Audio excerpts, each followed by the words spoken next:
Welcome everyone. We are now starting with our next session, that is on ICT infrastructure in government sector. The session topic is ICT infrastructure in government sector. For this, we have with us today Shri Umang Narula, Chief Electoral Officer, Jammu and Kashmir, as the session chair. Welcome, sir. We also have with us Shri Jivesh Nandanji, Principal Secretary, Information Technology and Electronics, Mining and Additional Sources of Energy, Government of Uttar Pradesh. Shri Yudhvir Malikji, Financial Commissioner and Principal Secretary, Electronics and Information Technology, Government of Haryana. We also have today Ms. Renu Buddhiraja, Senior Director and Head of State Data Center, Department of Electronics and Information Technology, Ministry of Communications and Information Technology, Government of India. Welcome, ma'am. We have Shri Sanjay Jajuji with us, who is Secretary IT, Government of Andhra Pradesh. Welcome, sir.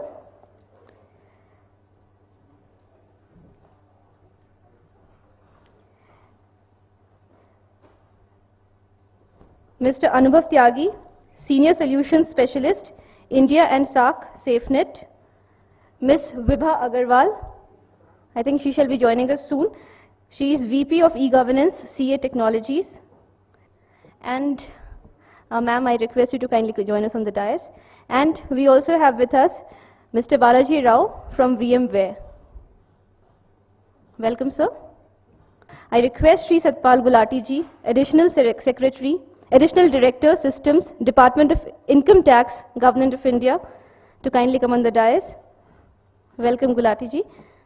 Now I hand over this session to the session chair.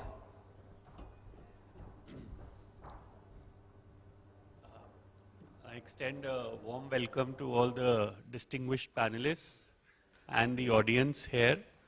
I know, in fact, I have been requesting my colleagues to chair this session because I think they are far more experienced and they have greater knowledge of ICT applications in government, having been working in the IT department. I am presently, of course, I am the Chief Electoral Officer of J&K, and to be very frank with all of you, somehow the election work right now, in fact, revolves around ICT for me nearly all day round. Since the Election Commission has shifted over to the database in electronic form, it's been their constant endeavor to improve this database, provide a lot of services to the citizens on the vote of voters, of voter-related services, through systems which now we want, which should parallel even some of the services in the private sector. We have been constantly working on improvements. I can talk about my experience a little bit in J&K because since I've come here, we have shifted to an online electoral roll system. It has been quite a challenge because unlike in other states, we use an electoral roll which is primarily in Urdu language. Not only that, we have certain areas where the roll is in Hindi, and of course, as a general feature, all rolls have to be in English. So actually, we have to prepare the electoral roll in 3 languages. And while the numbers in J&K may not be so large, we have a electoral database of about 68 lakhs compared to some other big states, but still the basic challenge we faced here was to devise a system which would take care of this trilingual electoral roll. So one of the greater challenges we faced was not actually in the hardware or the networking, even though I would say networking, since we are on the NIC system, our networking is more or less limited up to the district level here. But still we are happy with that. I may also add that the system has been developed through NIC, and I must congratulate them for this great job they have done. So we have had to develop somehow a role which is which was mainly in the Urdu font, and we have to transliterate this role in 2 different languages. That itself poses a lot of problems to us in transliteration, because there are a lot of errors in transliteration, and over time we've tried to build up dictionaries. So a lot of this work we have been doing with our private sector partners, and I think finally in J&K, I think this probably would be one of the biggest applications running in the field right now. It's a live application. The role is there, and people can go do e-filing. They can add their names, they can modify their names, they can delete their names. In addition, we have recently introduced a lot of SMS-based services also. Know your polling station, know your booth level officer, know the validity of your EPIC number. All these services also have been launched. We've launched this. Our main thrust, I mean, with the direction of the Election Commission, is to make this more and more citizen friendly. So the next step, the next value addition for us is the Commission would like that people should be able to track their applications online. They should be able to know the status, where is their application, whether their name has been enrolled or not. So this is becoming something like probably what the passport services are like. And this is a challenge for us. But of course, we are here on a more general topic. I thought I'll just say a few things to you about what I have done. Though there are a lot of lessons to be learned, but my basic experience, I think, which I've come across is that number one, we had, of course, a lot of problems in J&K. For example, we didn't have a functioning data center, so we had to make our own data center.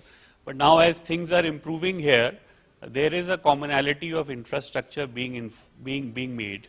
But still, I find that my experience shows that a lot of infrastructure is probably being duplicated.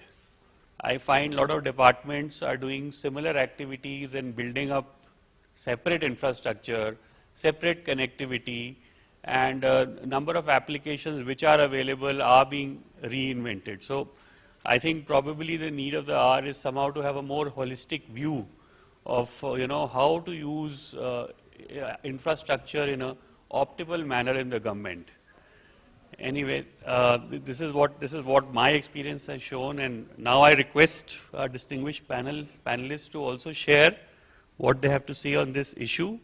I'd please request Mr. Anubhav Tyagi of SafeNet to. Thank you, sir.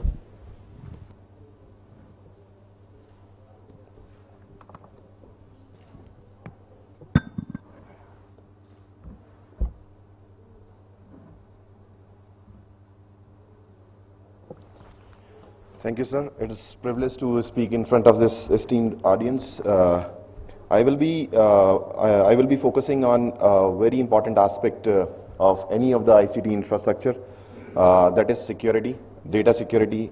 And I will be going through that what kind of why security of data is required, and what kind of data is involved, and how we can secure that data in the coming slides. So, when we are going from governance to e-governance, the benefits we get from the e-governance is we got more visibility.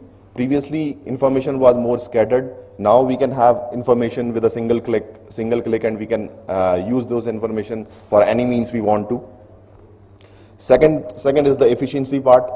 Now manual work has been changed we can do in an electronic way, and it took a lot less time, and less time and less you can say money is involved in it. Budgets are less by doing efficient work. And last but not the least, which is very much required, is analytics. Whenever we propose we initiate any project, analytics is very important, because after analysis only we can provide better services to the citizens, to each and every corner of the country. So these are the few benefits we get from moving from governance to e-governance. But there are certain trade-offs also from, you can say trade-offs, or you can say benefits also from moving from governance to e-governance. When in the traditional environment, previously when we were not in the e-governance arena, information was scattered, it was in lots of files. To perform any analytics, we have to search each and every file, and then only we can do analytics, so it took more time and effort. But there was an inherent security in place. Inherent security means that because if somebody wants to have access to that data for any malicious means, he needs to search each and every file, physical files, which is very tedious way of means getting any information. But when we moved to e-governance, the information was more digitized, organized, and we can have data on a single click. So there was an advantage for any kind of work we want to do. But there was security concerns came up, like because now we have a large number of database in each and every project. We have databases. We are holding world's largest database. Hats off to the UID. So we have critical data inside those databases. So there are security concerns. Now if proper security measures are not being taken, then anybody can have those data with a single click. So why cyber attacks happens? The motive behind cyber attacks is because we have data, and data is profitable. That is why anybody wants to have access to our infrastructure. So what kind of data we are talking about? So I have taken a small snippet from IT Rules 2011, which shows that these are the data fields which are sensitive. But there can be more because there are different projects coming up. So there can be more other data which is sensitive to a specific project. So in this, you already see that these are the data elements which should be mandatorily protected, like passwords, financial information, medical records, biometric information. Biometric information is there in each and every database nowadays, because those are used for authentication and all. So I have also to clarify more on this, I have taken examples from the projects which are going on nowadays. We all have heard these kind of projects: CCTNS, Treasury, IGRS. Each and every state is having these projects, and these are the some of the data which is there. Which application uses, which is there in the databases, in the storage. So with respect to the CCTNS, there is criminal details, biometric fingerprints, armed position details, citizen information, which is very sensitive as far as the CCTNS database is concerned. Then we have a treasury which have a lots of financial information, budgeting information, pension details, accounting details, state revenue details. So there are different data elements in different projects. Similarly, in IGRS we have property details. So these are few of the data elements which are there in the databases, and we have similar kind of database in each and every state, and we have different projects also which are having different databases from these. I have taken two likely misuse scenarios if the data which we have I have shown is gone to a wrong person. So if somebody with a malicious means query the system to show the top transactions by value in last 10 days. For example, if we take for example of treasury. So if somebody have top transaction details by value in last 10 days, then will it facilitate someone with criminal mindsets to make demands to the parties involved? And does this information published, if this information is published on a website, nobody wants to have this information in public. So does the information published on a website or any other public media lead to uncomfortable situation to the parties involved? Parties involved means the organization which is holding that data, and the individual also whose data is being misused. So will it lead to uncomfortable situation? Yes. For e-governance thing, trust is the major factor. If this kind of happening will occur, the trust will be gone, and without trust nobody will be able to use the e-services. To use the e-services, more and more people use these e-services. The people should have trust in these kind of services. The second likely misuse scenario can be, I have taken, for example, IGRS system, which have a number of properties in their databases. So if somebody queries the highest number of properties, does that facilitate someone with criminal mindset to use the information? And similar way, does the information published on a website or any other public media lead to uncomfortable situation? And definitely yes. So these kind of misuse scenario can be more misuse scenarios can be there because we have different data, we have different projects. There can be different misuse scenarios for different projects. So how to secure this database? What are the threats on this? What are the threats on the data which is there in our data centers? So there are different kinds of threats. There are known threats, there are unknown threats in any e-governance ecosystem. The threats around data, threats around application, threats around network, perimeter, host. So all such kind of threats should be minimized or should be taken care of. So how can we do that? Traditionally we were focusing on a perimetric-centric security. Perimetric security means the philosophy was keep the bad guys out, trust people inside the perimeter. But the research shows that most of the breaches happens via the insiders. 70 to 80% breaches happen because of the insiders. So trust people inside the perimeter will not work. Assume sensitive data does not leave the perimeter. It cannot be done because data needs to be shared. If we have these projects already within our ICT infrastructure, so if communication will not be there, data will not flow from one place to another. It is no means of having such kind of things. So for the solution was build and protect robust perimeter, firewall, IDS, antivirus, etc. So there are levels of security. Each and every level of security is important, whether it is perimetric security, physical security, or identity and access management. But as threat landscape is increasing, because we are moving from traditional ways to the cloud-based solutions, so there should be we should be ahead of the breachers who want to get access to our data. So for that. Our focus should be data-centric. The security should be data-centric.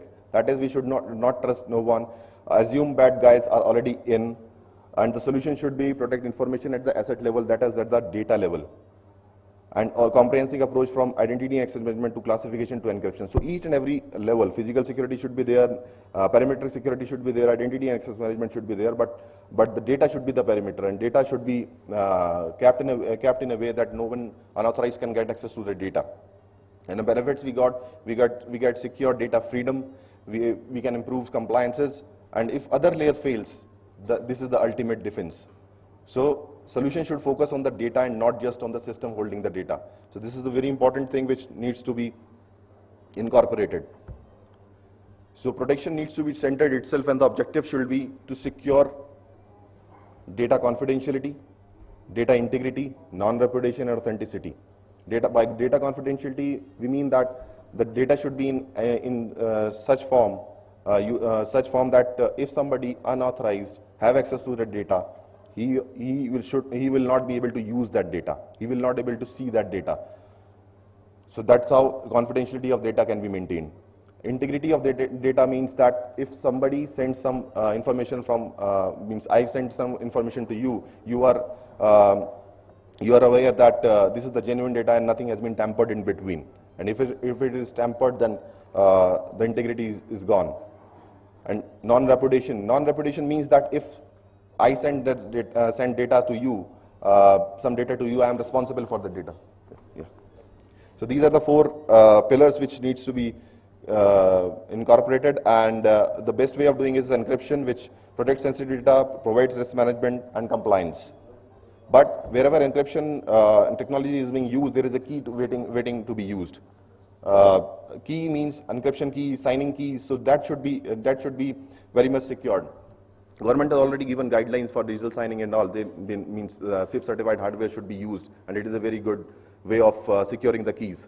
So these keys are very important. So we are at the tipping point in the IT landscape. Consumerization of IT is being there. Shift from traditional models to the electronic service models. We are moving towards cloud. There are more cloud and cloud coming up, and because of it, complex threat landscape is increasing. So what we need to do? We need to have sole perimeter security is no longer enough now. Data should be the new perimeter. And the best way of doing it is we should be ahead of the person who is going to breach. So we should secure the breach by taking steps differently. We needs to focus on data and data center security. And thank you. This was the last slide. I am here anytime you can ask your questions.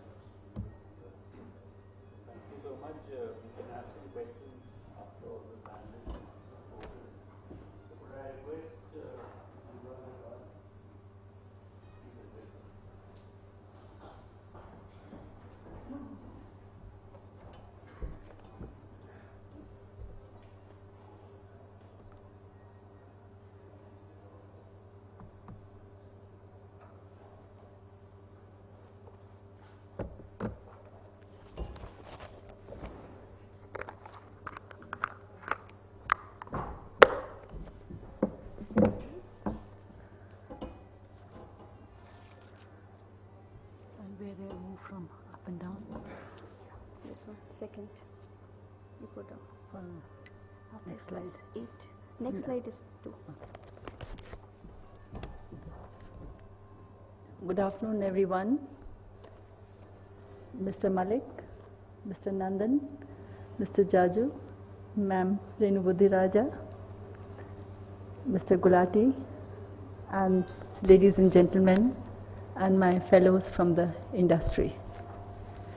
It is my privilege to be here in this session, and the eGov sessions and the conferences are very useful for us to network and also get the directions from the government and also from the industries how they think about it.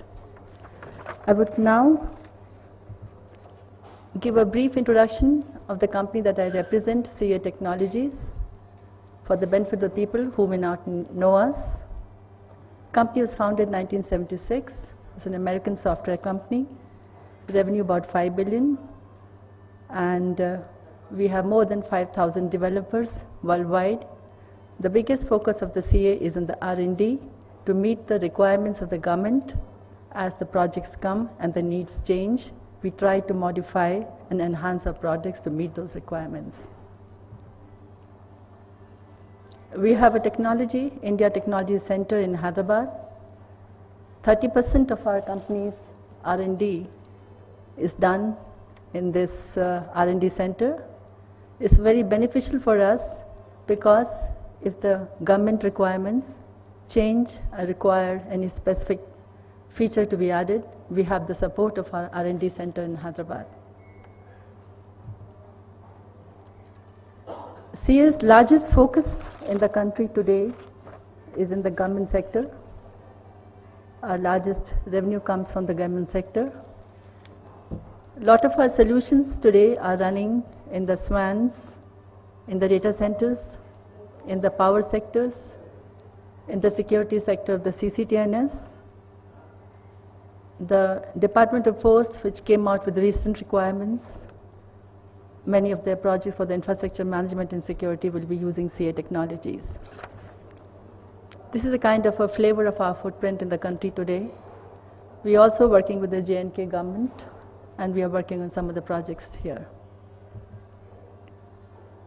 Today's topic is ICT, infrastructure in the e-governance. And my takeaway from the morning session is that once we have our house in order, we have good governance, it's much easier and beneficial to introduce technology.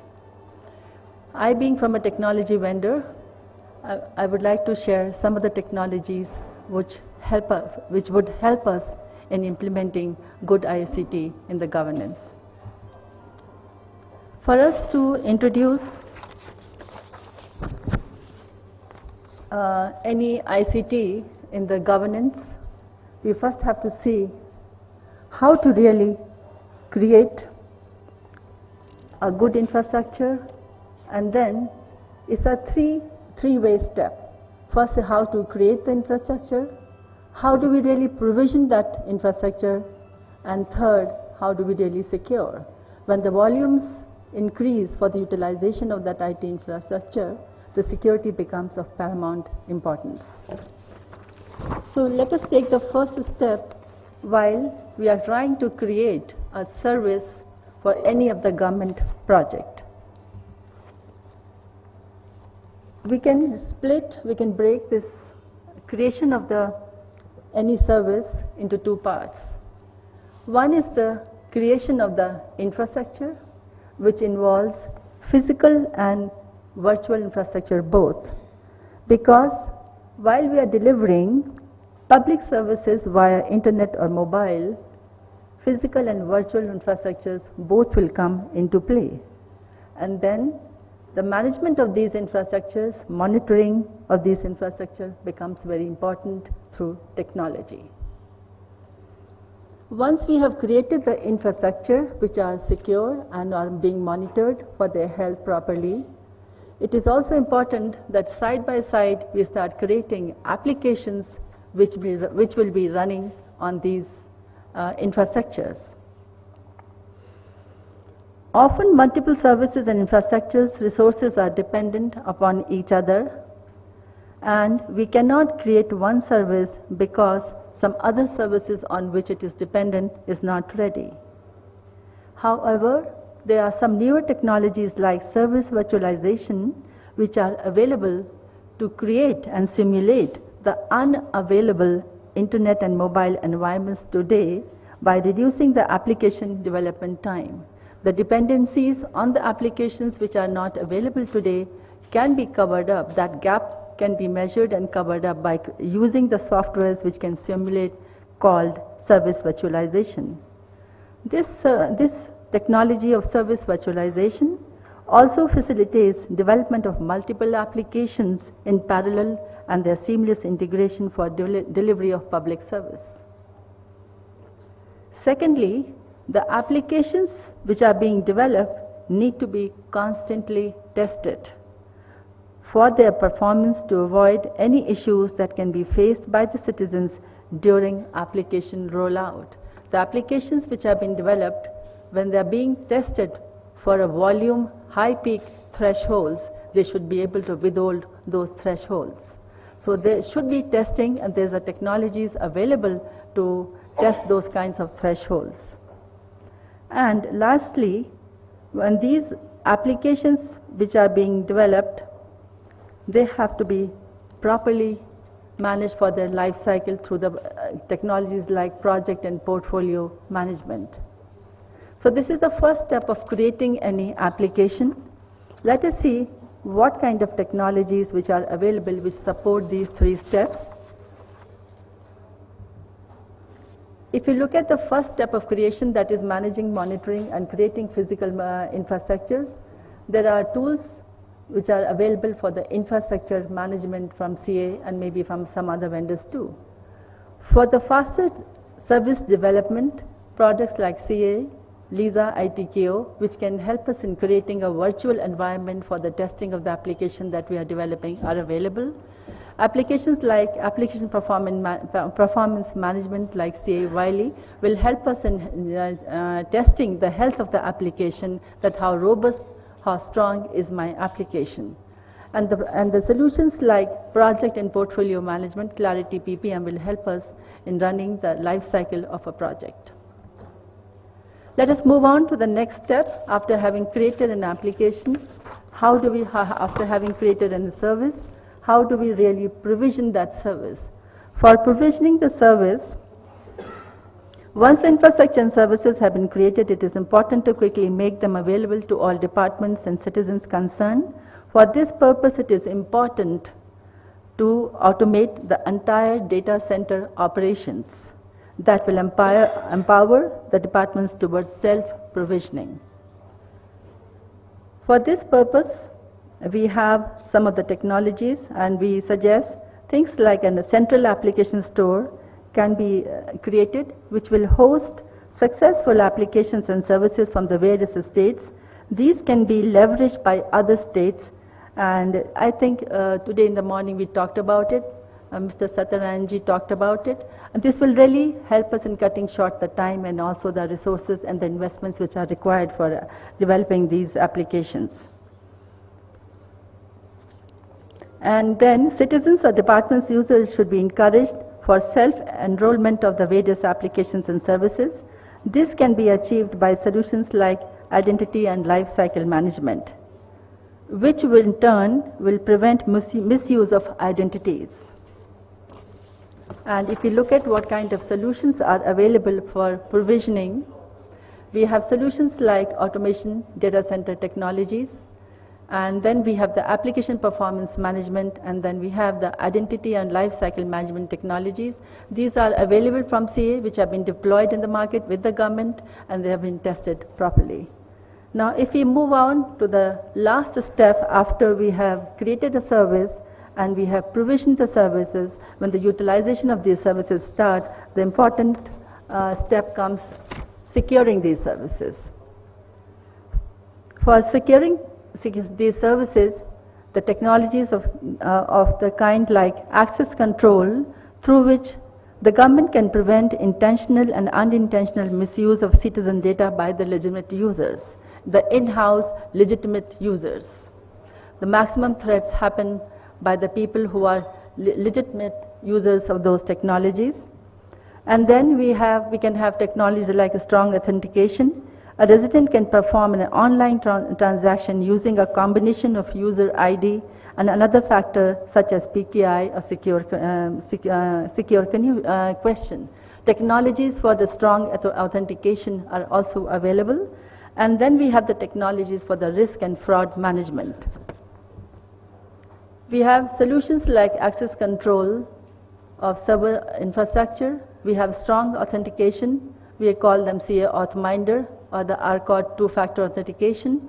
And then for the fraud and risk management, we have the CA Risk Minder. So really to summarize, the creation, the provision, and securing of the services, the creation and management of the ICT infrastructure is extremely important for enabling effective public service. Technology has evolved to enable government towards faster creation of infrastructure and public services, easy provision of this infrastructure and services, and also securing data and infrastructure from the insider and outsider threats. Technology can be a big enabler that will ensure that the ICT infrastructure in government delivers successful outcomes. Thank you.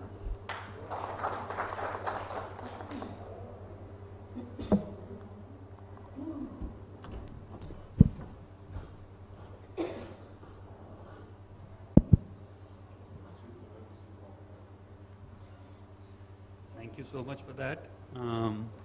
Would I request Mr. Nandan, Principal Secretary, Government of UP? Thank you very much.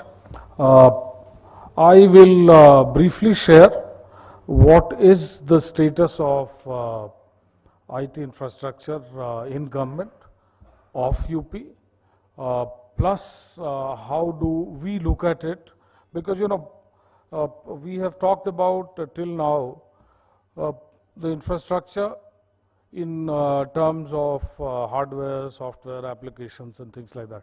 But one of the major challenges in government is the human resources as far as IT is concerned. And let me say that state governments, for whatever reasons, we can get into that, maybe because NIC was our IT advisor, it is still our IT advisor mainly. That is why state governments have not really looked at what will be the human resources as far as IT is concerned. And they have not really bothered. And that is why we find, let's say I will talk about UP, that we have a great constraint of IT professionals within the government. Now how many we should have and what should be the quality, these are other issues. But at the same time we must have something. And let me say that in UP we have some public sector undertakings of state government, and besides that there is nothing. And that also is outdated and that was running into losses. So we have been able to turn around some of these corporations, but at the same time, they are not, I will say, updated as far as whatever is happening in IT. So that is also part of the infrastructure that we should look at. And I will elaborate on this when I will talk about other things. Let me say that, therefore, what is the solution? The solution that we have found, because of National E-Governance Plan, we have set up this Society Center for E-Governance.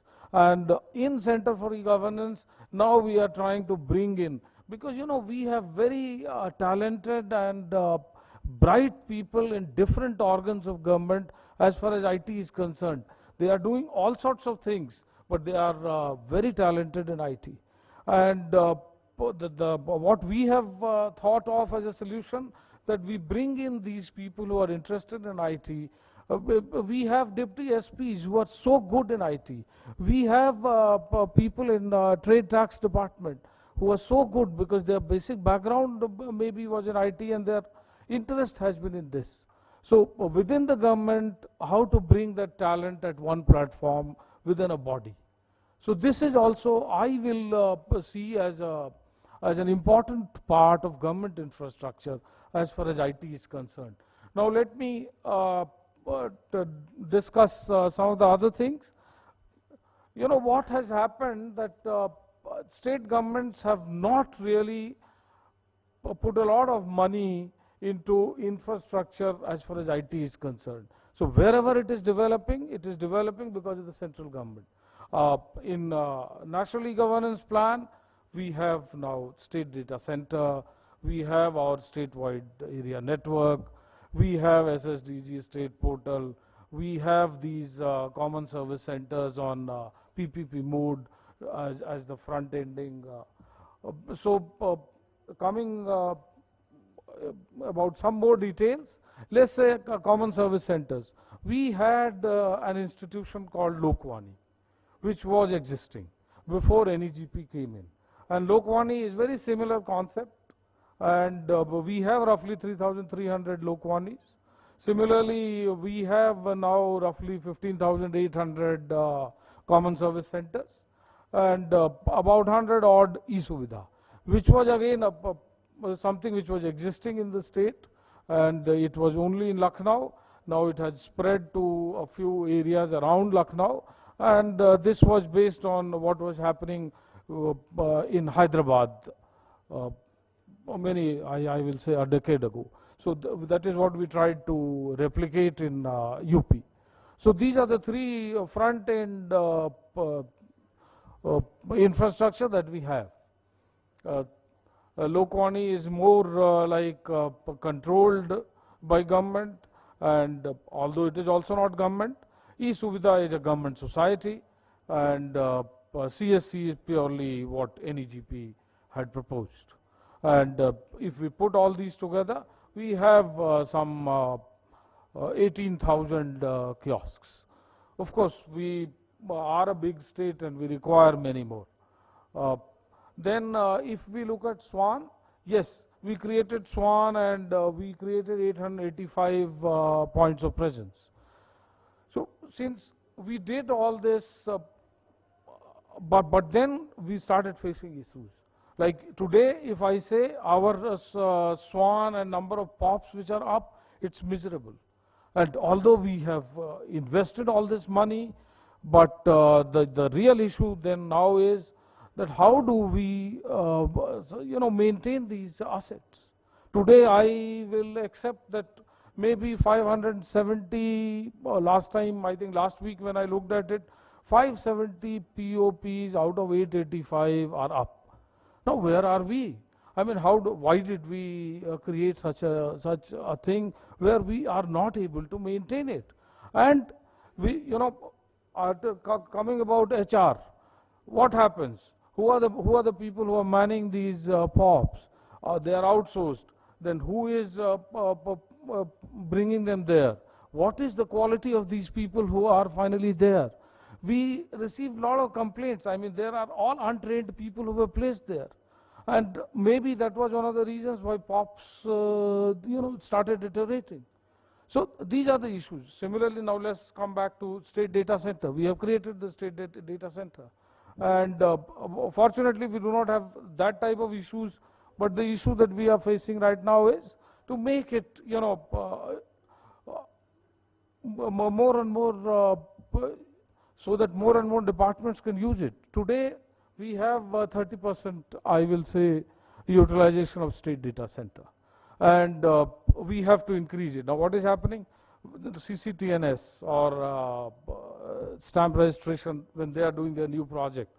So these are the projects, e-district, that we are going to do. So these are the projects which are now coming into state data center. But we have so many other departments which have their own data centers, and it is a difficult task to bring them on to state data center.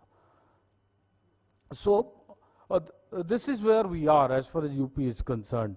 Now, related to this, the point which was raised, there is a lot of duplication because every department is doing projects through some other agencies, and it is a challenge. It is a real challenge today because everyone is trying to create. Our urban development department, they are not only creating a data center, they are creating a near DR and I don't know what not. So somebody advises them and they start creating all that infrastructure. So this is also a big issue. When we talk about the infrastructure at the state level, we are trying to, when I raise these issues here in this forum, the point is that we are, trying to devise ways as to how do we improve things. Maybe we should think of not really creating an infrastructure. We have reached a stage where we should only ask for services. I mean, you own the infrastructure, we only have a SLA. And that is good for us. If you could give us that, I don't want to own infrastructure at all. Why should we own infrastructure? Because maintenance of that infrastructure becomes a big issue. And it gets outdated every now and then. So if you look at it from state government's point of view, these are the issues of infrastructure in state government. And this is what we have to find solutions to. Thank you very much.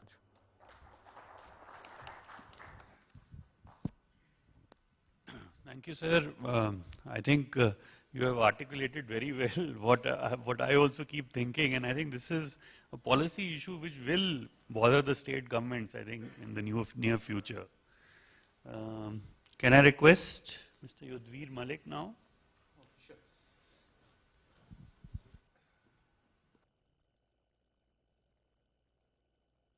I thought we would first get an opportunity to hear Renu Budhiraja, who is looking after the whole ICT infrastructure, particularly the mother of it, the data centers in Delhi. But anyway, I won't like to miss this opportunity and share our views and place it before her for her consideration. I won't go into the details of ICT infrastructure and status in my state, which Nandan has already so well articulated. Three pillars of ICT infrastructure as it was known initially: data center, connectivity, and the CSC.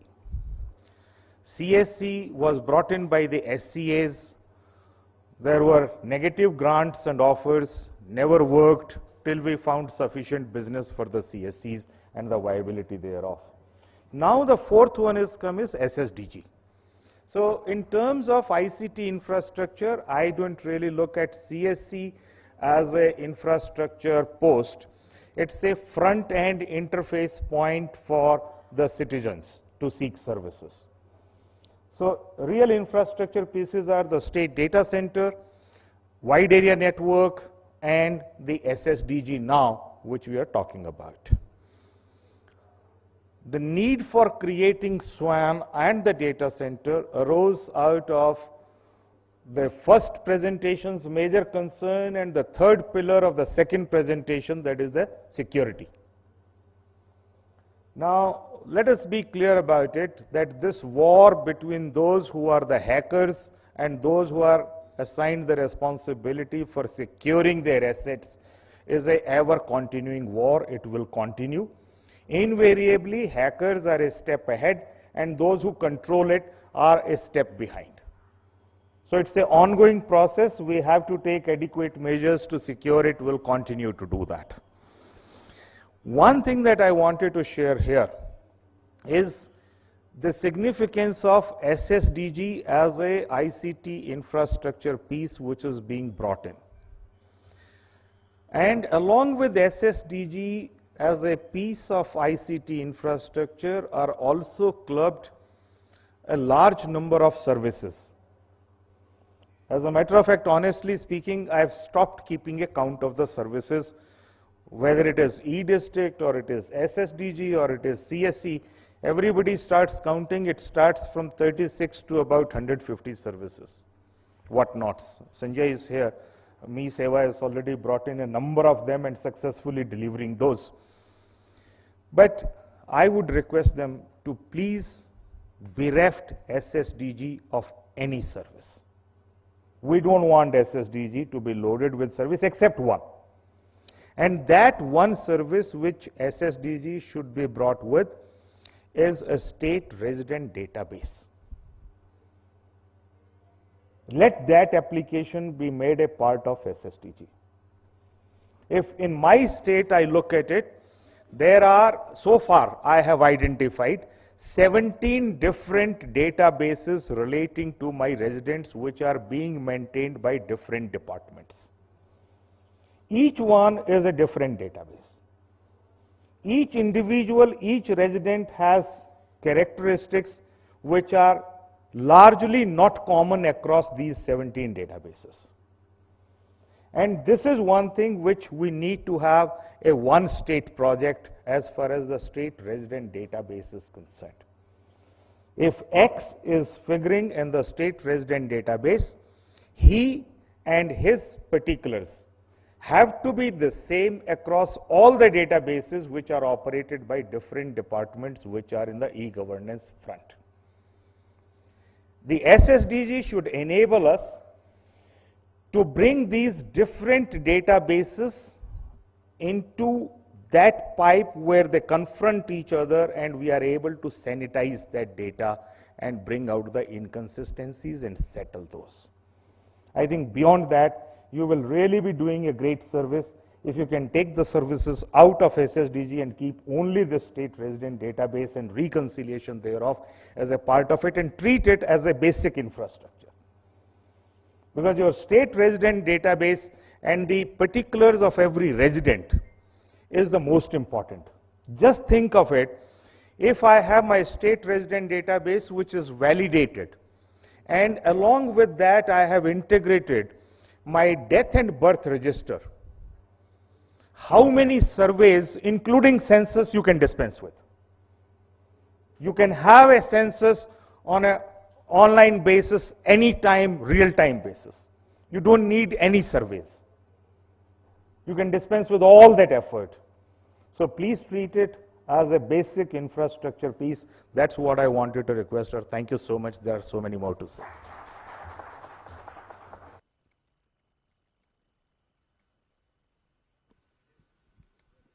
Thank you, sir. That's a good new idea that you have floated for Government of India to think about. No, it will help us, frankly. I seriously think, because when I try to put different databases together, we are trying to do a pilot in a village, targeting to start it on 10th. So for that village itself, one is having a census database. I believe Pathak was telling me that he is able to get NPR, access to NPR database. I was telling him, I said, I'm really thrilled to know that. I have not succeeded in it. There is always a promise that you will get it. It never comes through. UID, I have not been able to do well. Maharashtra has done very well on it. Other states have done. Thanks to our PDS project, we tried to piggy ride our UID project on PDS, and PDS project itself faced rough weathers. Now, we had one database latest, that is socio-economic caste survey, which we took. The moment I brought in the old age pensioners database along with it, there are inconsistencies. The moment I bring education department database with it, there are inconsistencies. The moment I bring other social benefits, social justice department database, there are inconsistencies. We try to match them together, put them together. And then what we were thinking is, okay, in this village, wherever there is this inconsistency, finally we will ask the village resident to say, आपके database के बारे में इस field में ये है, इसमें ये है, इसमें ये है, you choose which is correct and we will take that. There is no other way, I tell you, to bring it to a semblance of which makes sense. Thanks. Thank you, sir. Could I now request? Yeah. Renu Budhiraja? Yes. Please.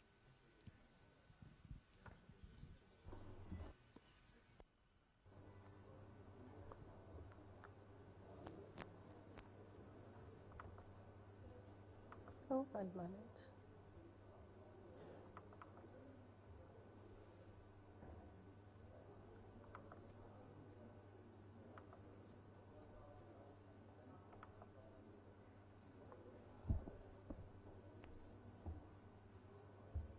It's difficult. Thank you, sir. And good afternoon to all of you.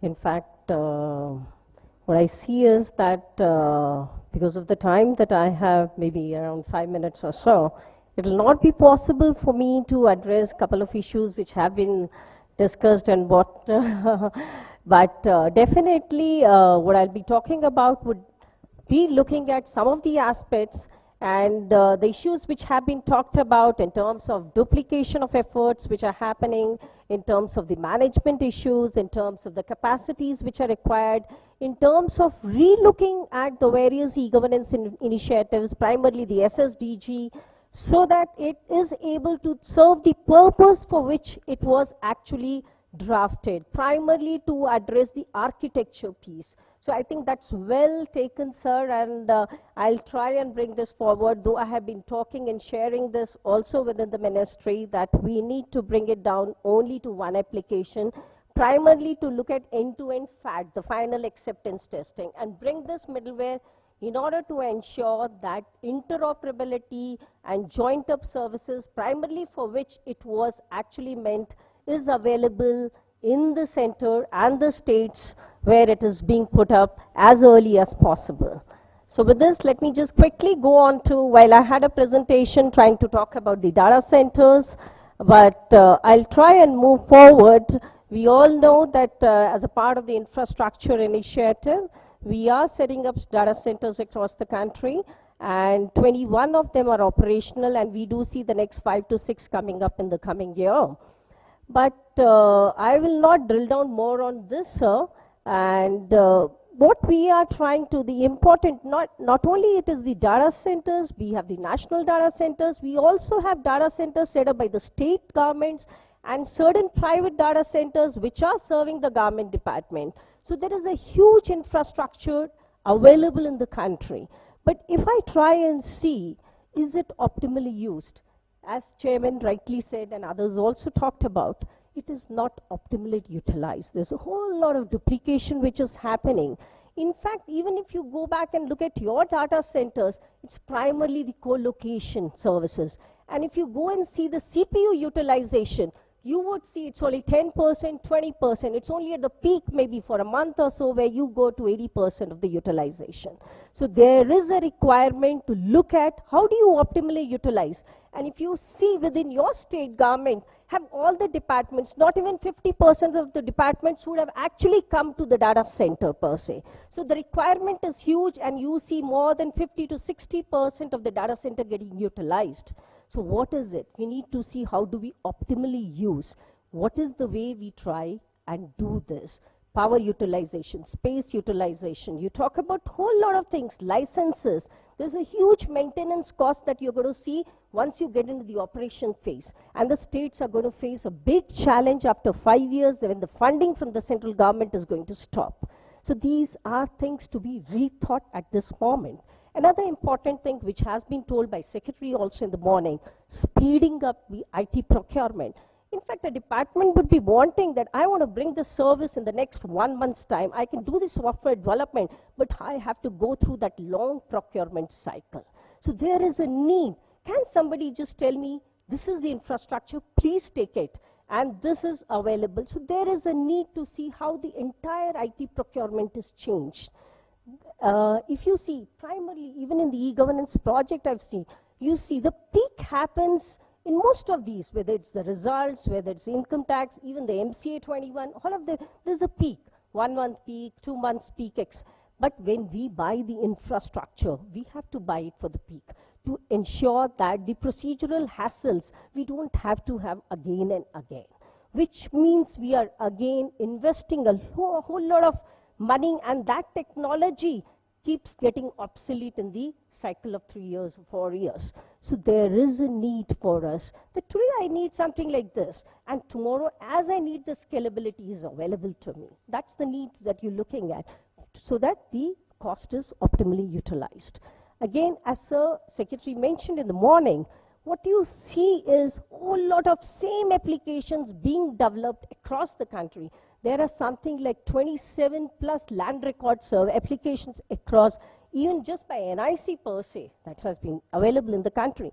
How do you handle? You're not going to invest. Now there's a maintenance cost, there is a customization cost, there's huge. There is a requirement to see how you could actually look at replicating some of these best practices and ensuring that you have an application which is configurable, customizable, available on demand for somebody. And if these can be made available, as Secretary mentioned, on an app store, centrally where I go and see this is what is available. And an app store not where just you have the applications where you could download or you run it on the cloud, but where you have a complete ecosystem. Because what happens is, I download, who's going to customize? There is a requirement. Then you start looking for a vendor who's going to do it for you, which means you're looking at a marketplace. You're talking about commoditization of a service. You have transparent prices available there. You have software auditors empaneled. You have developers empaneled. So the entire ecosystem is available for everybody. So there is a need to look at and bring this paradigm shift. So at the end of it, what I'm trying to look at is consolidation. I'm trying to see uniform and a unified cyberspace which is going to simplify the life, and using ICT to ensure that you have good governance, which is important.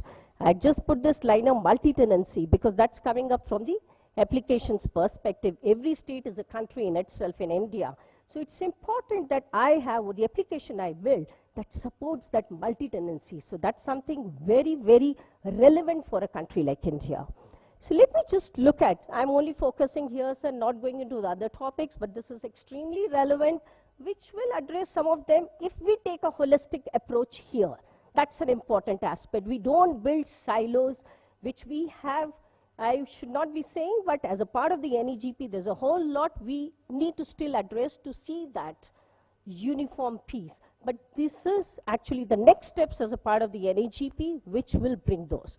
Let's look at this. You know, I was trying to see, so the issues, the need of the hour, what are they trying to say? We try to look at agility, we try to look at the improved scalability, elasticity, so on-demand service. So what is it? We are trying to look at utility-based services, something like the way you get the water bill, electricity. So can I bring that paradigm shift in the way the IT is provisioned? So that's where we are looking at. If I look at the definition of cloud per se, that is looking at, yes, you can, cloud talks about on-demand network access of a pool of resources which are configurable, available, you can self-provision them on demand. So this is, and with minimum management, as sir was mentioning from UP Jivesh Nandanji, that management is going to be a bigger challenge for us. So let's look at, if this is so, then government has to look at.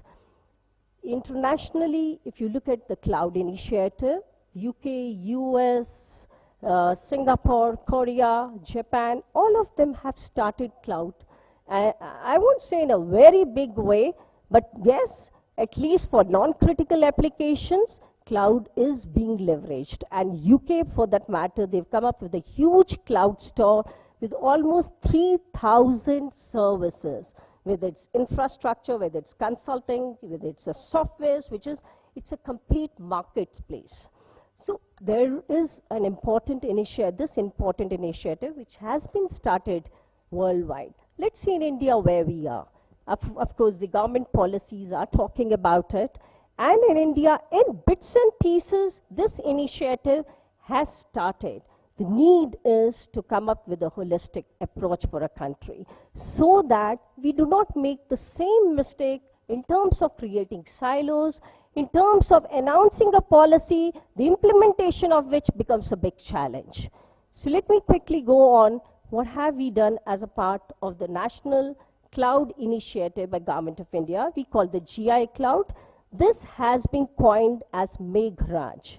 As part of this initiative, Government of India had constituted 2 committees and to look at various aspects. One of them, which is the GI Task Force, that has to primarily look at how the cloud can be adopted by government. So what are the policies, what are the strategies, what are the implementation initiatives that have to be taken? However, there is a separate working group which has been set up under the chairmanship of Chris Gopalakrishnan, primarily to address issues of legal, jurisdiction, cross-border, so that what is it that India has to do so that India becomes a hub for cloud services. You can export cloud services, and you can actually see how the multinationals can come and set up the cloud in the country. So with this initiative, I'm glad to announce today that we have under the GI Cloud, the 2 very important reports, the policy reports, the strategy direction paper, and the implementation roadmap approved by Honorable Minister, and they are now available on the website. And as a part of those reports, we already have a very clear vision. Not drilling down, you can download the reports, but the vision and the policies are talking about the new applications that we talk about. Actually, that is what's the problem? Actually, you're not able to see my face now. There is also. Okay. So, 2 important aspects of this report, not drilling down into, is the new applications that you build should be cloud ready. And of course, I'll not drill out, can all applications be cloud ready, but there is certain aspects one can look at. And of course, to ensure that first evaluate the usage of the GI cloud per se. Now, what is this GI cloud? The important aspect is we had to study the various scenarios, the interoperability aspects, the portability aspects, the demand aspects across and within India to see what is the best fit for the cloud architecture in India. And we've come up with what we call a discrete cloud computing environment, which is you're talking about multiple national clouds and the state clouds, but all of them governed by a common set of policy, guidelines, and frameworks.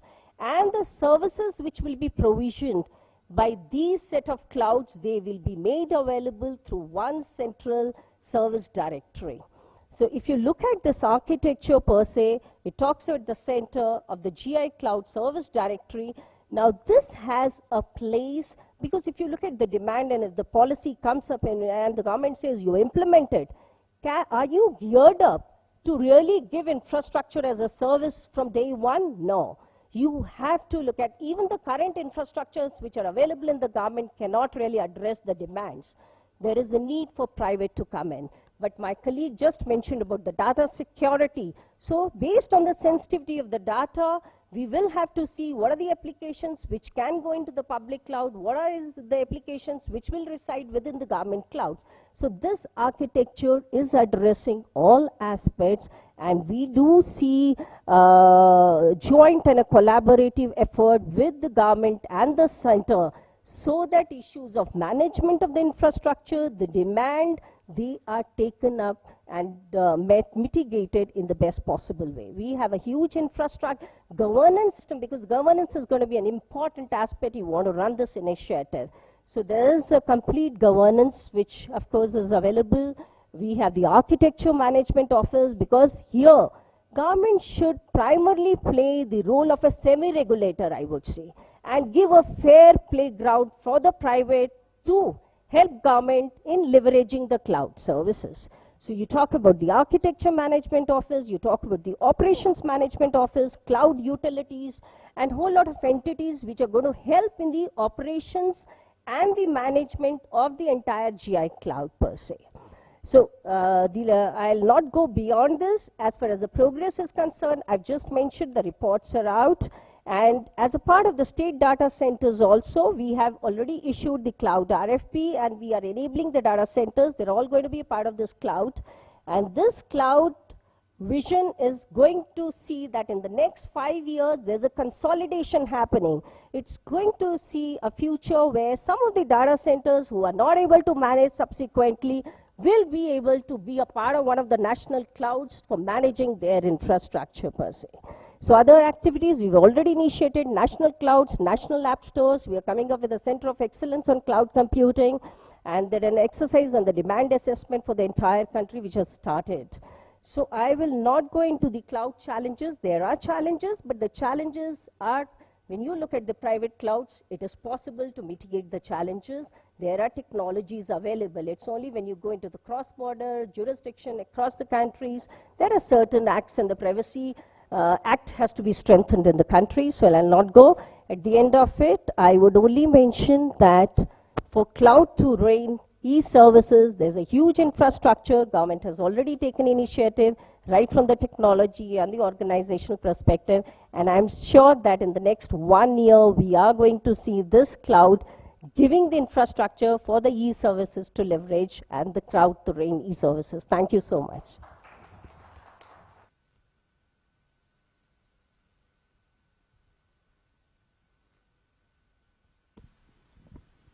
Thank you for providing a perspective on thinking of the Government of India on cloud computing.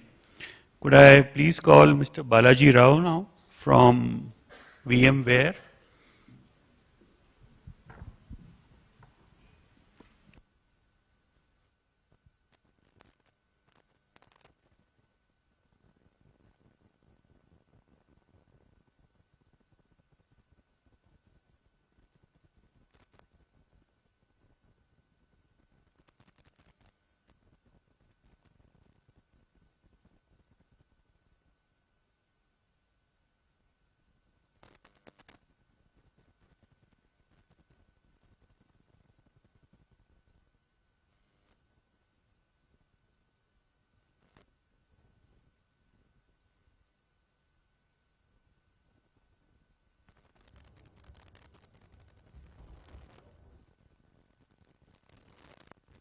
Respected Chairperson, panelists, and all the audience here, I must say that I can't have a better timing for this presentation given the fact that Madam has just set the stage with the agenda of the cloud. And I travel 4 days a week across the length and breadth of this country as I manage the sales of VMware. And we are one of the largest vendors for cloud globally.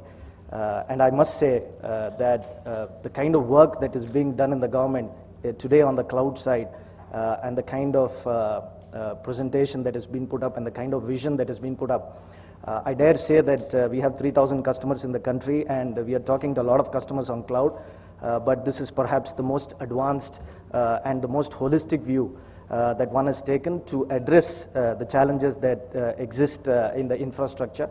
And I will take you through probably the technology view of it as to what is VMware doing as a technology major on this side to address some of these challenges in the next 5-10 minutes. So if you look at IT, the challenge is we will always be pressured for greater agility and becoming more efficient, as the chairperson also put it at the end of his speech, that how do we utilize IT in the most optimal fashion is always a challenge.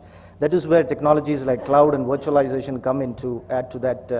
And if you look at what perspective are we looking at, the world is talking about cloud being the largest probably business opportunity that is post the web era. But if you take another look at it, what the internet did to us is it changed the way we are consuming services. When we look at all the e-governance applications we are looking at using the internet, we have real-time data. We don't go to a bank anymore. We have all the services available at the touch of a button. We don't book our tickets anymore through a travel agent. We just go to a Make My Trip or any one of those sites and we are able to book. But what has not changed is the way we deliver the services. So the front-end consumerization is happening at a very rapid pace. You have a mobile phone with more than 100 applications. You can download things at the click of a button. But how far has the data center changed in the back end to keep up to this demand of services? That is where the cloud is coming in to say that this is the infrastructure. We will share the infrastructure, like Madam mentioned, multi-tenancy.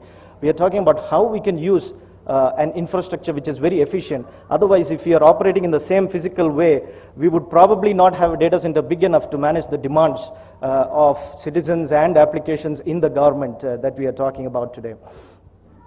And if you look at one of the technologies that has really come in of age recently is virtualization. It's no more a technology that even government is looking at, or they have already used it in multiple places to very good advantage. It's become something which is very standard within data centers. So if you look at the slide, 2009 was when the number of VMs shipped is actually more than the number of physical servers shipped. And you can see that on the right-hand side of the slide that the number of VMs today that are being shipped is far, far more than the physical servers that are being shipped. Why did this technology take center space? Because you're using commodity hardware like Intel, which doesn't cost as much as the proprietary Unix boxes. You find resources very easily, given the fact that one of the challenges is how do you get resources in the government?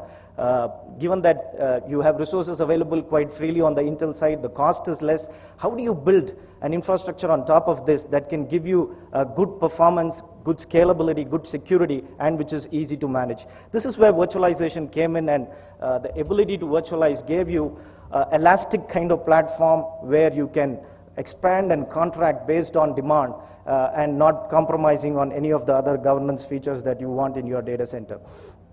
And if you look at the reason why this technology has taken center space today, the price performance in the x86 processors has really gone up. So we are talking about 12-core processors today. We are probably talking about 24-core processors in the next 1.5 years' time. So we are talking about ability to run thousands of VMs on top of a rack. So whereas today you require multiple servers to do the same. And if you look at virtualization, it's not limiting anymore. All applications can be virtualized. And we can virtualize all the hardware components as well, as I will speak about as I proceed on this. Let me give you a sneak peek into the future as well. So in 2008, we were 25% of the workloads worldwide were virtualized. In 2012, we are talking about the world being 60% virtualized. That means 60% of the x86 servers shipped today are using virtual workloads. And the figure is going to go up to 90 in the next couple of years. So it is no more a technology that is nice to have. It is a must-have, given the fact that we spoke about the savings of power, cooling, and being efficient within the data centers. There's no other technology that gives you this today at the face of it. And let me give you a sneak peek into what we are doing and where is this headed. I'm already saying that server virtualization is then, and I'm talking about what is now. So we are using software in an effective way to solve some of the challenges that has been spoken about by the eminent panel today. So if you look at what we are attempting to do today, virtualization brought in a lot of flexibility to the server and compute environment. But is that enough? When we talk of cloud on one side, we are talking about self-provisioning. We are talking about ability to self-service. Self-service means you click a button and you get the service immediately. You don't wait for days for that to happen. I can do that on server and compute today using virtualization. But if you look at security, look at networking, look at storage, there is still a lot of areas where automation is not really possible to that extent as it is possible in the compute area. So what we are attempting to do with a software-defined data center is to have an holistic approach of software being used right across the data center to give you not only a virtual machine, but a virtual data center at the click of a button. That is precisely what is the promise of a software-defined data center. And if you see how we have progressed in 2008, we used to take weeks to provision. In 2012, we have been reduced it to days and hours depending upon your infrastructure. But in future, it will be nothing more than minutes or seconds to provision any infrastructure that we are talking about. This also helps because there is a lot of time that is taken to procure new servers in the government, and there is a lot of process that is involved. Giving a virtual machine is right click and give it away, and the end users are happy because it doesn't consume any time to do that. And as I said, we are now looking at addressing holistically the security part. So today we have a firewall in a VM. Today we have the ability to virtualize networking components. Today we have the ability to virtualize storage. And there is a lot more coming and a lot more work that is happening in that area. So software-defined data center, I would say, is all infrastructure is virtualized and delivered as a service. And the control of this data center is entirely automated by software. And if I have to differentiate between virtualization and cloud, very often I see that there is a gap between calling a virtual infrastructure a cloud and calling a cloud. So for me, the difference between virtualization and cloud is the ability to automate.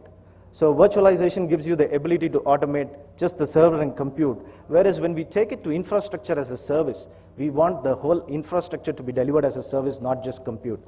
We are talking about security being automated, and a couple of my colleagues from the industry here spoke about that, and that is where we integrate with some of the industry vendors to provide the complete security solution for the cloud. Disaster recovery. Again, this is an area which we heard the nearline site being discussed. So today, if you look at a virtual infrastructure, with 3 clicks you can go to the DR site, and with 3 clicks you can come back to the primary site. That is the level of automation that is available today. Otherwise, it's a step of 14 manual processes, NATing, etc., pretty complicated. But a virtual infrastructure simplifies that to an extent where you're able to achieve a disaster recovery in a very short span of time. And then we spoke about compliance. Yes, this is a huge challenge where once you run virtual machines and you have thousands of those, you would want to know whether all of them are compliant, and there is a huge farm out there. So how do you automate that in a cloud to ensure that you have a screen that says that these virtual machines are compliant and these are not, so that action could be taken?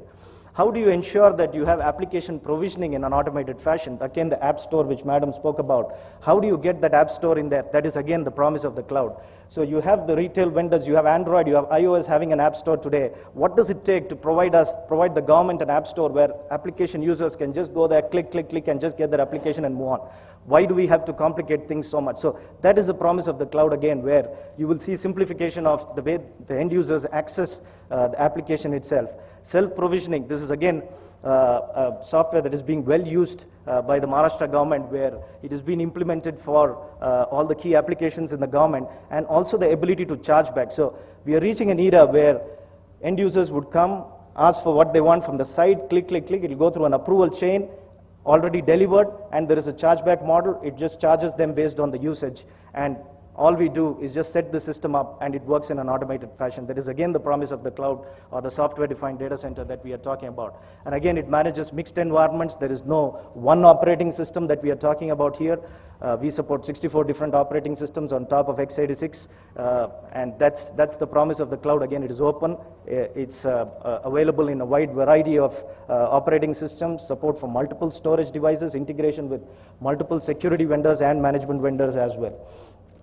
So this is the true vision of the cloud that we are talking about, which is much, much beyond virtualization itself. But virtualization, again, is very important because that is what gives the cloud the flexibility, the ability to expand and contract on a need basis, and you can build your cloud on top of the virtual platform. So virtualization is the first step to cloud computing.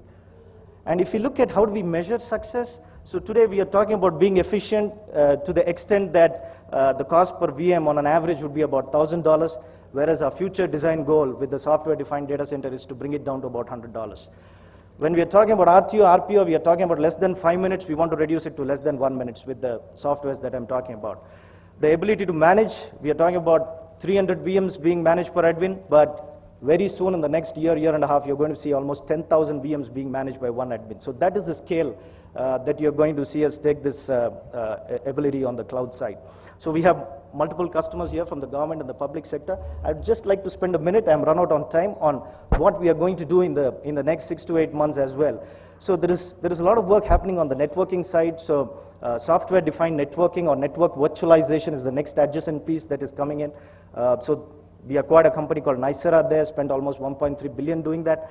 But again, you're going to see drastic simplification of the networking architecture in the next 6 to 8 months, where software comes in to do a lot of switching work on the networking side. Similarly, on the storage side also, you're going to see something like virtualization of the LUN itself going forward, which is still physical. So which is where we believe that the provisioning time will come down to seconds when we automate the networking and the storage bit. Security is already virtualized and available in a format, and excellent integrations available with industry-leading vendors today. So with that, I think there is a lot of promise that the cloud brings in, and especially when we look at the scenario here, where we have to support the government e-government applications, and the demand many a times cannot be predicted, and the elasticity of the cloud, and now that it has a good security and management also built in, we should be able to use this technology effectively to deliver services for all the e-governance applications. Thank you.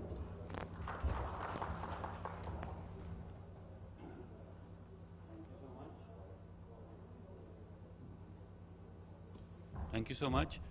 Could Satpal Gulati now come and give us?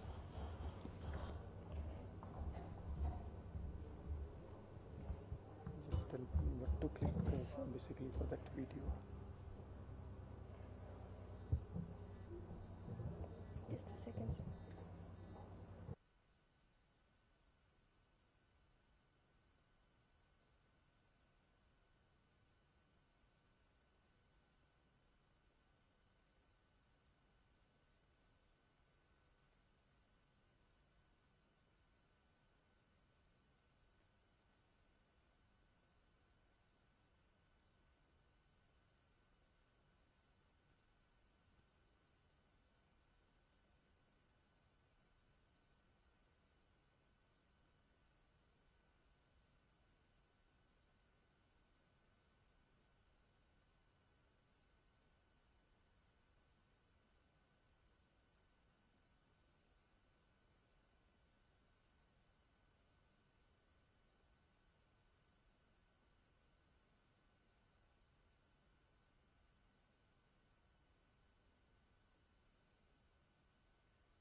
I will just run one video for you, which will give you the complete idea what we have done using the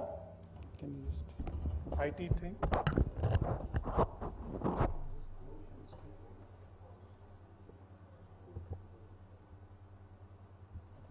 Volume is not sound.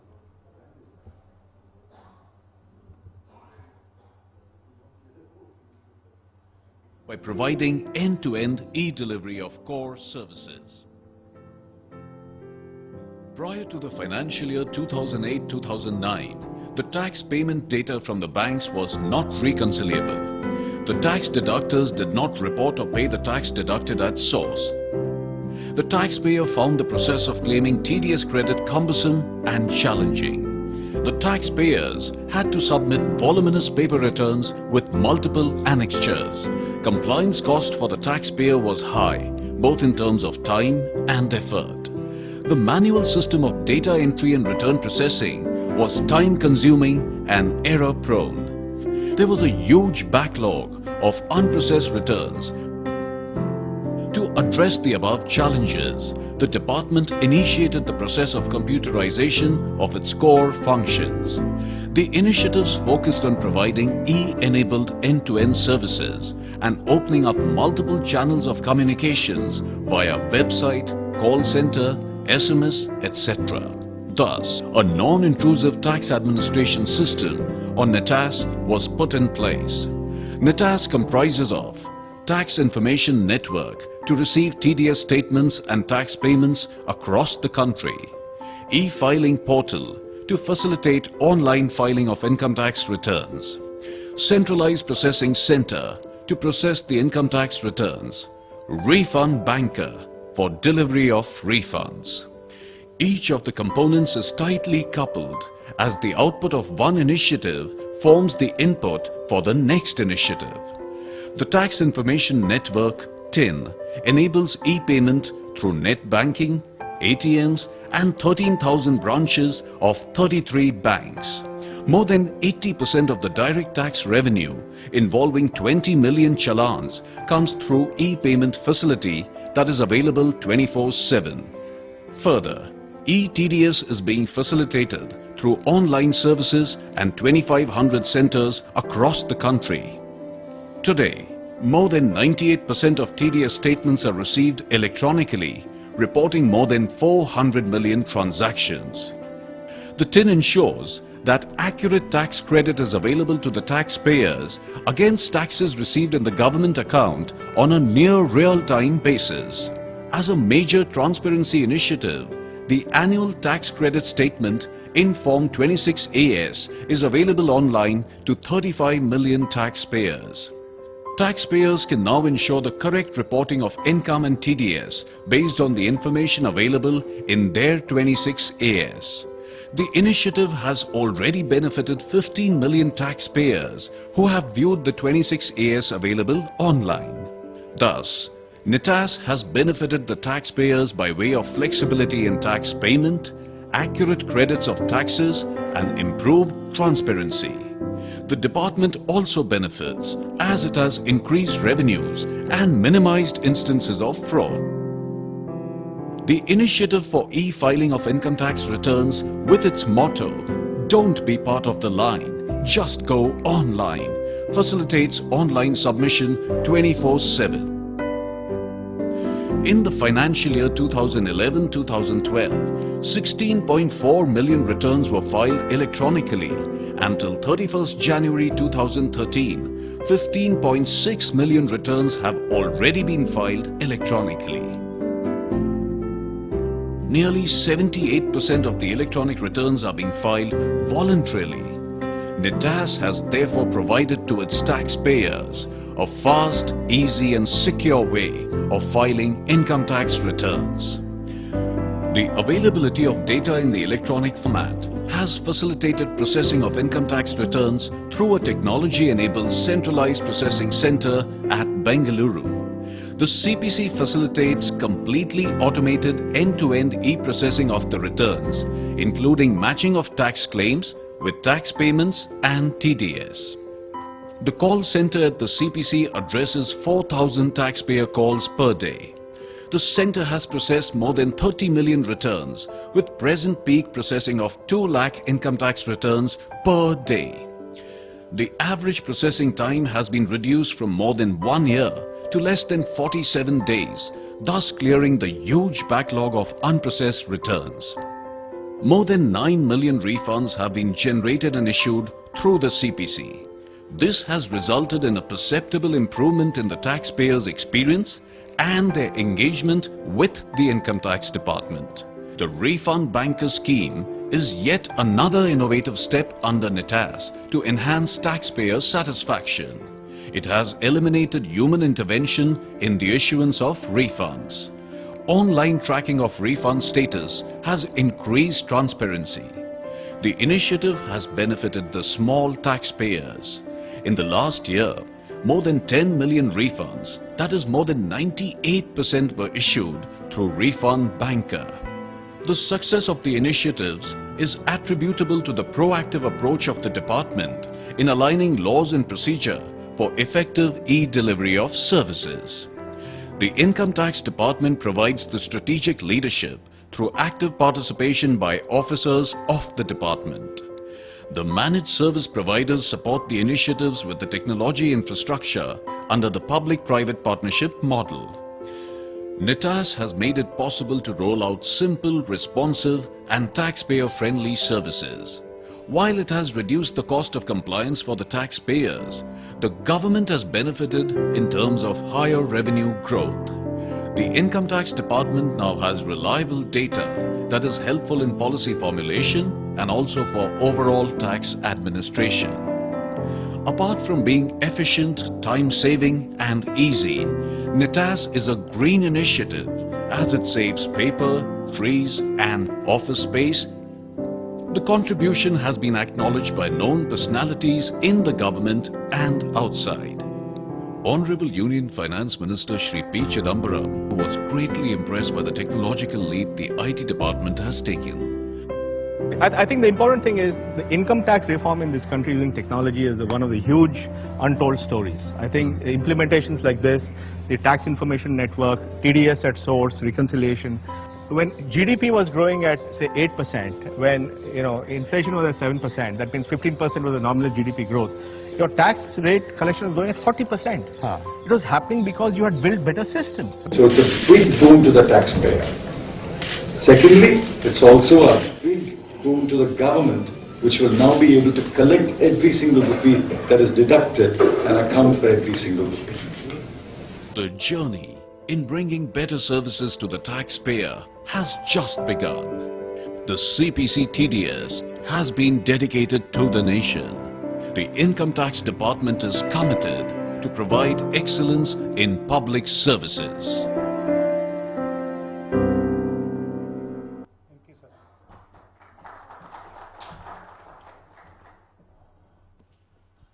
Thank you. I hope we all listened carefully because he is having a look at all our income tax returns. Now, could I request Sanjay Jaju, Secretary IT Andhra, to conclude this session and also to summarize all the what the various speakers have said during the course of this past hour. Thank you.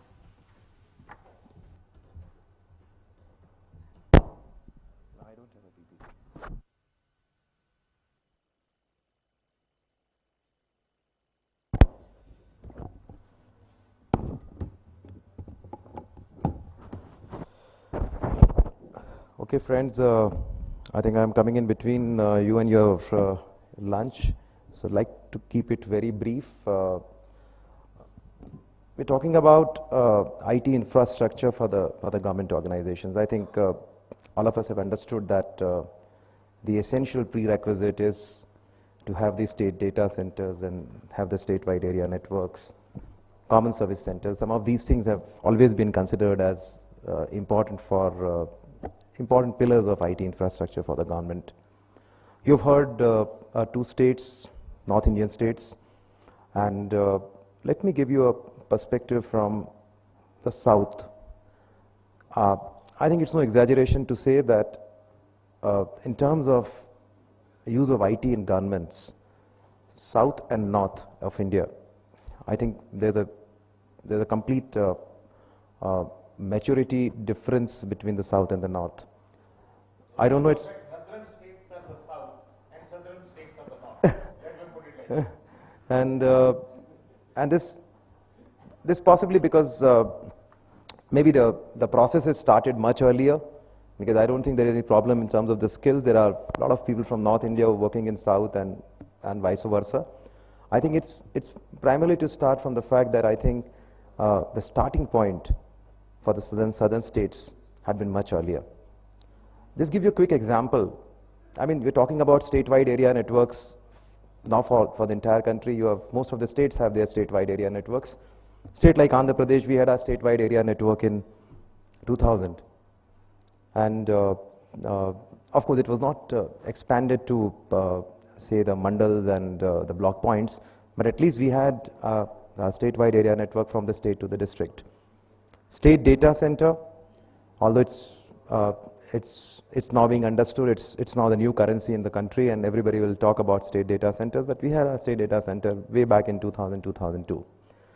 So there is a difference because of the starting point, but let me not digress further, quickly tell you that, for a good government system to work, what you require basically is optimal utilization of your resources. And that's where I think state data centers play a huge role.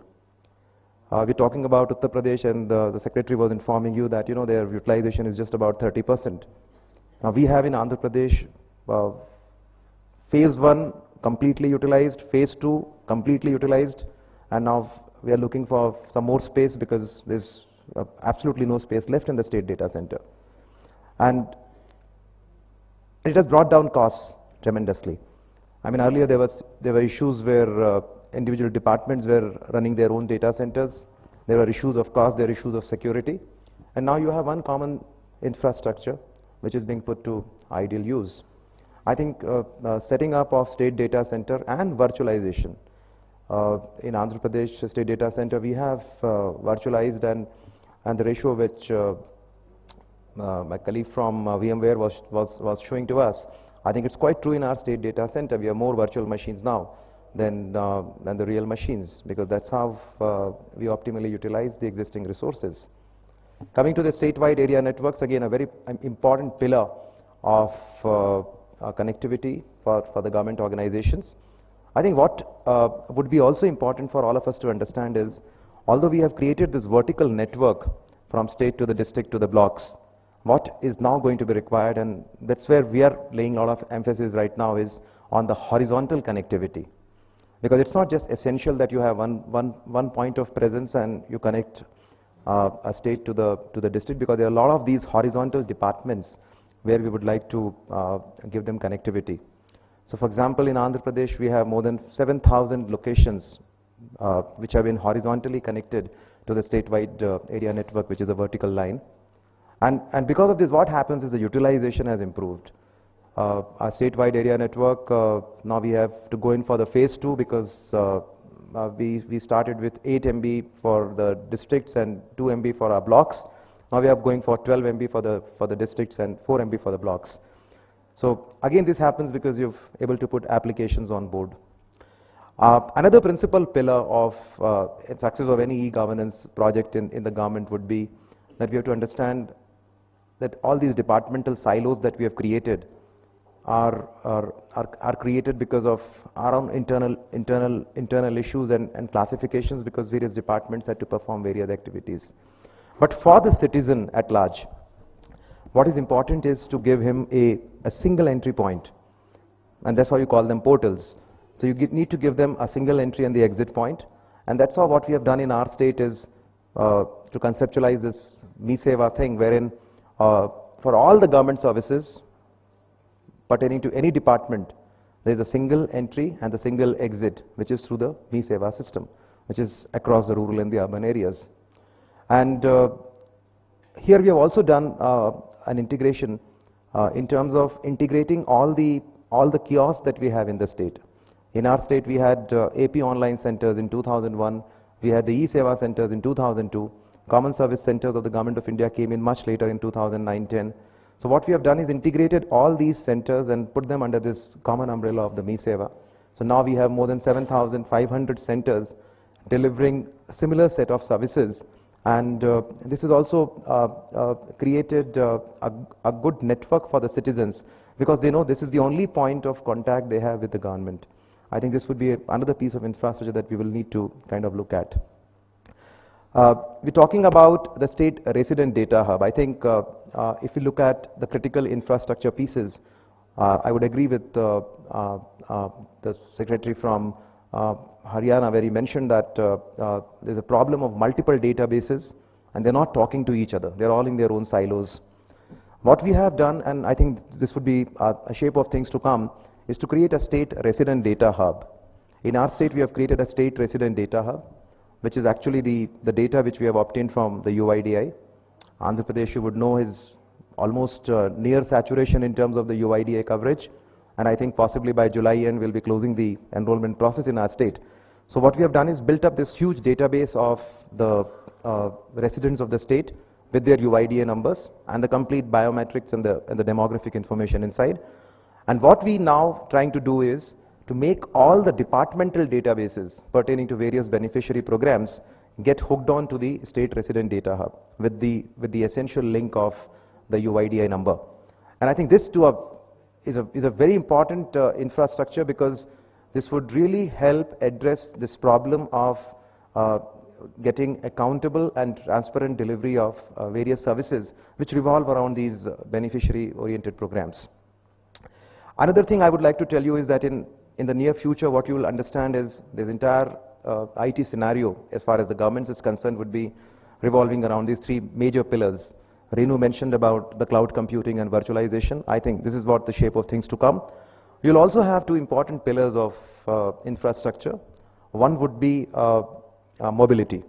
Now, you would all understand that the concept of hardware has completely changed.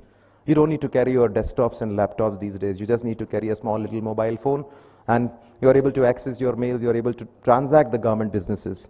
I think in the time to come, you will realize that something similar is going to happen with all these versions of mobiles and tablets and phablets coming in large number. I think this is where we might have to move a lot of our understanding, and possibly that would be that might sound a bit futuristic, but I'm sure in the coming years, most of the government businesses also would move around these smartphones and mobile devices. Another thing which would be playing a huge role will be big data, and which is already playing a big role now in the private sector. I think something similar would have to come in the scheme of things as far as governments are concerned. We have repositories to large information sets available in various databases. It would be important for us to consolidate all this information, make use of these big data techniques, and create analytics out of the data that we have in the government. In terms of the overall IT infrastructure, I would still lay a lot of stress on the common service centers, primarily because our beneficiaries, the citizens, the common people, they're still not IT literate. And I was discussing with the co-panelists, and one reason why the income tax or the MCA 21 has become successful is primarily because of the strength of the people who are making use of that system in terms of their IT literacy. And I think if we have to address the other side of the India, where you have a large number of people who don't have access to internet or who don't have IT literacy, it will be important for us to have good network of common service centers. And it would also be very important for us to create a network led by individuals who have good capacities. And that's why in our state, in all our Mi-Seva centers, we lay a huge stress on the capacity building initiatives of the people who run these kiosks. And because they are our principal intermediaries. At the same time, the application development has to be so simple and so trivialized, so that it's user-friendly and it doesn't take them long to getting used to the applications which are being given. In the Mi-Seva system, we are running 150 services right now pertaining to 20 departments, and we almost add a service on a daily basis these days. And it becomes very important that the capacities of the people who run these centers are strengthened. But when we talk of this entire IT infrastructure, one essential component, which is the skill sets of the people who are in the government. I think you may put a state data center, you may create a statewide area network, you may have good range of CSCs, but if you don't have the skill sets within the government for the people who have to ultimately deliver those services, it would be absolutely impossible for us to achieve optimal returns from the infrastructure that we create. And that's why we need to have a lot of stress on this. And we are in our state trying to propose a dedicated IT cadre, because I think that's also becoming a principal constraint now. On the one hand, we're trying to offshore most of the work to the private sector, but we at least need to have a small dedicated cadre. Every private organization, big corporate organization, will have a CIO who actually he reports to the board.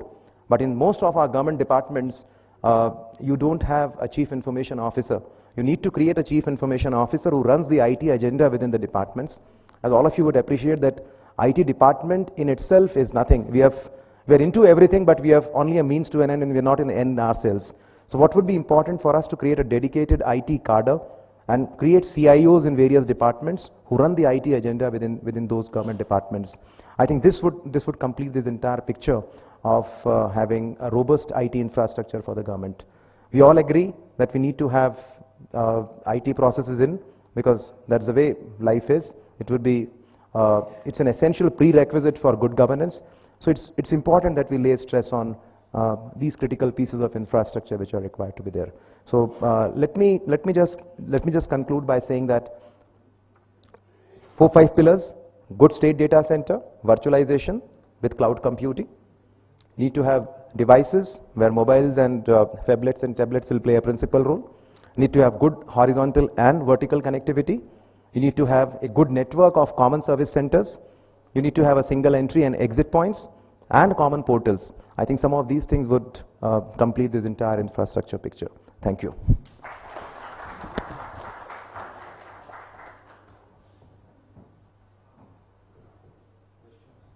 Do we have any questions, or would you like to discuss things over lunch?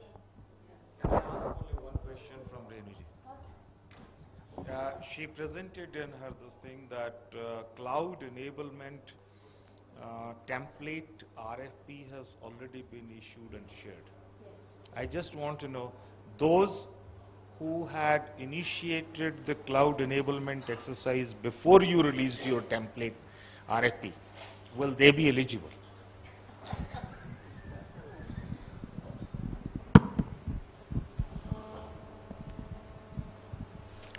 I know Haryana case, of course, because when you were issuing that RFP along with the commercial taxes, so that's an additional component as a part of this, sir. As far as we are concerned, if the RFP has certain guidelines laid down, and also it talks about basic components in terms of number of virtualizations, because we're talking about enablement, it's a part of the saving of the scheme.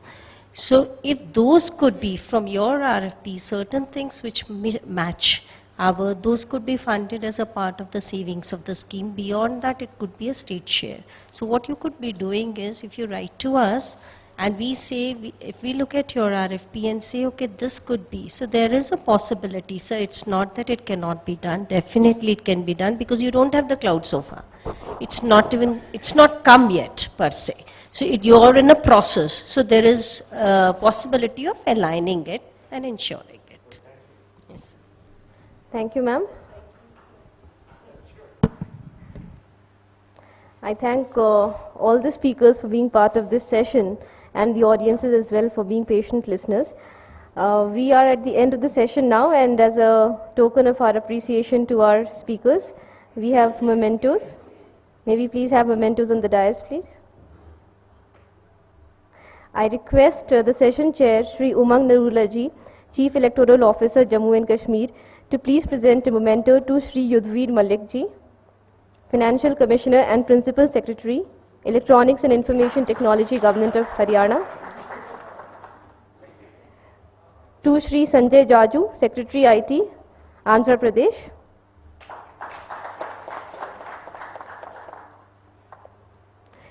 To Ms. Renu Buddhi Rajaji, Senior Director and Head of State Data Center, DATI, Government of India. Thank you, ma'am. To Shri Satpal Gulati ji, Additional Director Systems, Department of Income Tax, Government of India.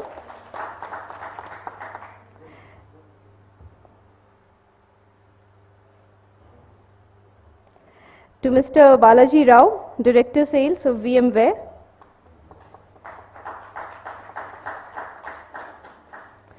To Mr. Anubhav Tyagi, Senior Solutions Specialist, India and SAARC from SafeNet. And to Ms. Vibha Agarwal, Vice President of E-Governance, CA Technologies. Thank you, ma'am. And I now request Shri Yudhveer Malik ji to present the memento to our session chair, Shri Umang Narula ji. Thank you, sir, for making it a very interesting discussion, and also making the whole session very interesting and lively. I also request all the speakers now to kindly, we'll be having a group photograph, so if all of us can just stand on the dais and have a group photograph.